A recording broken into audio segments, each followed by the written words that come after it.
ज्ञानपुर नाम का एक गांव था जहां संकट दास नाम का एक लकड़हारा अपनी पत्नी गीता के साथ रहता था। संकट दास की उम्र काफी हो गई थी, लेकिन उसकी कोई औलाद नहीं थी, इसलिए वो अकेले ही नदी किनारे जंगल से लकड़ियां काटने जाता था। लकड़ियां बेचकर संकट दास को जो थोड़े बहुत पैसे मिलते, उन्हीं से इंतजाम हो पाता। नदी पर बहुत से मछुआरे भी मछलियां पकड़ने आते थे। एक दिन संकट दास देखा कि मछुआरों ने अपने जाल में एक जलपरी को पकड़ लिया है। मुझे छोड़ दो, मैं तुम्हारी तरह ही एक इंसान हूँ, बस अंतर सिर्फ इतना है कि पैरों की जगह मेरी पूंछ है। हम तुम्हें नहीं छोड़ेंगे, तुम्हें बाजार में बेचने पर हमें बहुत बड़ी कीमत मिलेगी। मछुआरे जलपरी के सिर पर डंडा मारकर उसे बेहोश कर देते हैं और जलपरी को जाल में ही छोड़कर खाना खाने चले जाते हैं। संकट दास ये सब देख रहा था। संकट दास को जलपरी पर दया आ जाती है। वो चुपके से जलपरी के पास जाता है और जलपरी के मुंह पर पानी के छींटे मारता है। होश में आते ही जलपरी चिल्लाने लगती है, मुझे छोड़ दो, मुझे छोड़ दो, बचाओ। डरो नहीं, मैं मछुआरा नहीं हूँ, मेरा नाम संकट दास है, मैं तुम्हारी मदद करने आया हूँ। संकट दास ने कुल्हाड़ी से जाल काटा। मैं तुम्हारा ये एहसान कभी नहीं भूलूंगी। इसमें एहसान की कोई बात नहीं है, मैंने तो बस इंसानियत के नाते तुम्हारी मदद की है। इतना कहने के बाद संकट दास अपने घर लौट आया। घर लौटने पर संकट दास ने देखा कि उसकी पत्नी आंखों में आंसू लिए है और उसने खाना भी नहीं बनाया है। क्या हुआ गीता, आज तुम इतनी उदास क्यों हो? रोजाना तो तुम मेरे लिए खाना बनाकर तैयार रखती थी, आज तो तुमने चूल्हा भी नहीं जलाया है। घर में अनाज का एक दाना नहीं है और आज सरपंच ने गांव में ढोल पिटवाकर घोषणा करवाई है कि आज के बाद कोई भी जंगल से लकड़ियां नहीं काटेगा। क्या सरकार ने लकड़ियां काटने पर रोक लगा दी है? हाँ, इसीलिए रो रही हूँ मैं। हमारे पास तो लकड़ियां काटकर बेचने के अलावा और आय का कोई साधन भी नहीं है। अब हमारा क्या होगा? हमारा तो कोई बेटा भी नहीं जो शहर जाकर कमाई करके ला सके।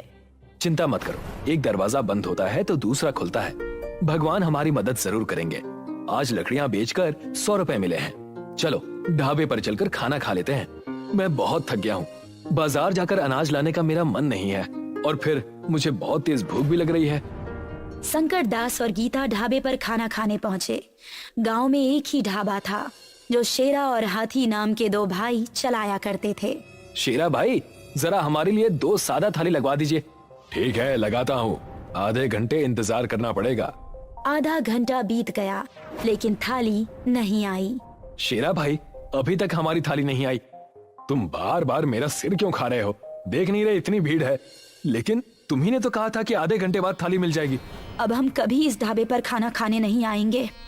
गीता ने घर पहुंचकर संकट दास से कहा, हमारे गांव में एक ही ढाबा है, उस पर कितनी भीड़ रहती है और खाना भी अच्छा नहीं मिलता। क्यों ना हम लोग अपना एक ढाबा खोलें? अगर हमारा ढाबा चल निकला तो हमारी अच्छी कमाई हो जाएगी। ये विचार मेरे भी मन में आया था। मैं अपने सोने के कंगन गिरवी रख दूंगी, तब तो किराए का इंतजाम आसानी से हो जाएगा ना। संकट दास और गीता ने शेरा और हाथी भाइयों के ढाबे के पास ही एक दुकान किराए पर ले ली और अपना ढाबा शुरू कर दिया। संकट दास भैया, थाली कितने की है? मात्र 50 रुपए की। आप बैठिए, मैं अभी आपके लिए खाना लगा देता हूँ।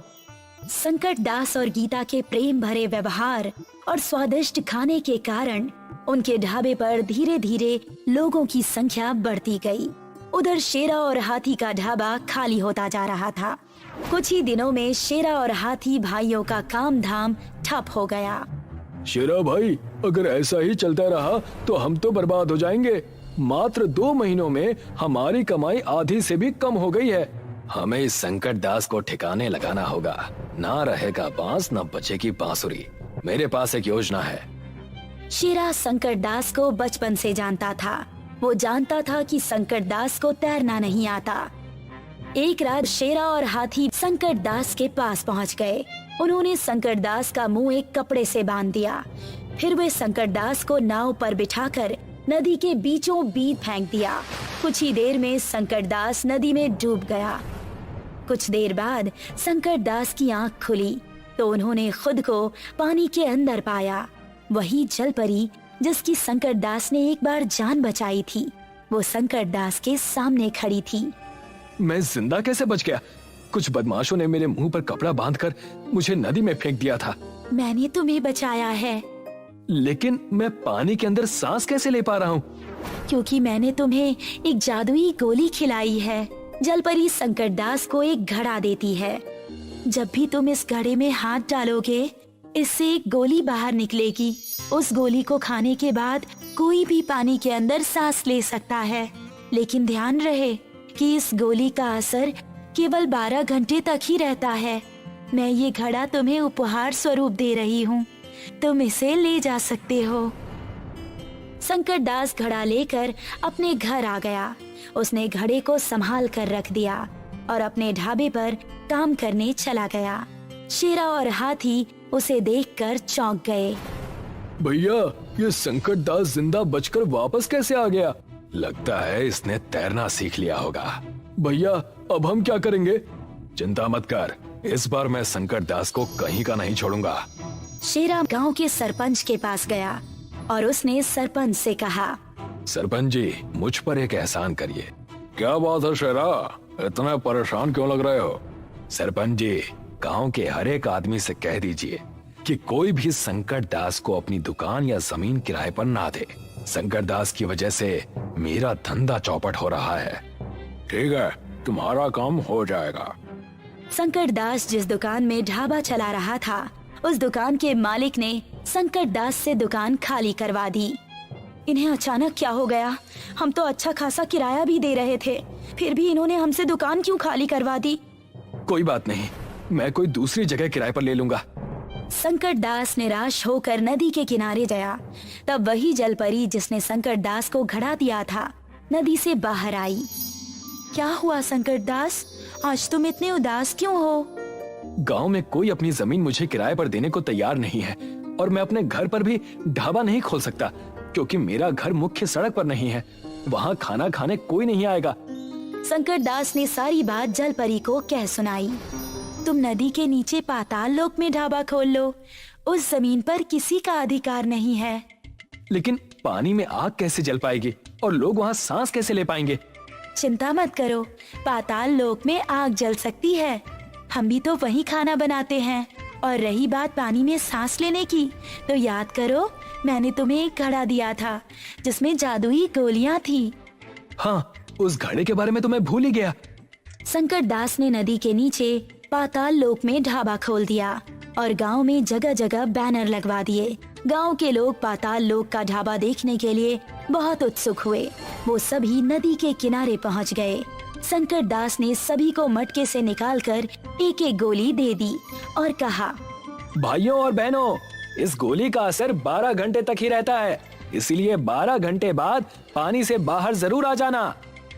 लोगों ने नदी के नीचे जाकर पाताल लोक में संकट दास के ढाबे पर खाना खाया और पाताल लोक में सैर भी की। संकट दास ने नदी किनारे एक नौकर को खड़ा कर दिया और उससे कहा, जो भी खाना खाने आए उसे मटके से निकालकर एक गोली दे देना। ऐसा कहकर संकट दास ढाबे पर काम करने चला गया। उधर शेरा गुस्से से आग बबूला हो रहा था। पाताल लोक का ढाबा, ये भी संकट दास ने खूब अच्छी चाल चली। अपने गांव वाले तो वहां जा ही रहे हैं, ऊपर से पड़ोसी गांव के लोग भी पाताल लोक में खाना खाने और सैर करने के लिए आ रहे हैं। हमारे ढाबे पर तो सन्नाटा छा गया है। भैया, मैं भी संकट दास के ढाबे पर गया था। पाताल लोक की दुनिया बहुत सुंदर है, बहुत सी रंग बिरंगी मछलियां देखने को मिलती हैं वहाँ पर। चुप कर, अगर संकट दास का ढाबा इस गांव में रहा ना, तो हमें इस गांव से बाहर जाकर कहीं और ढाबा लगाना पड़ेगा।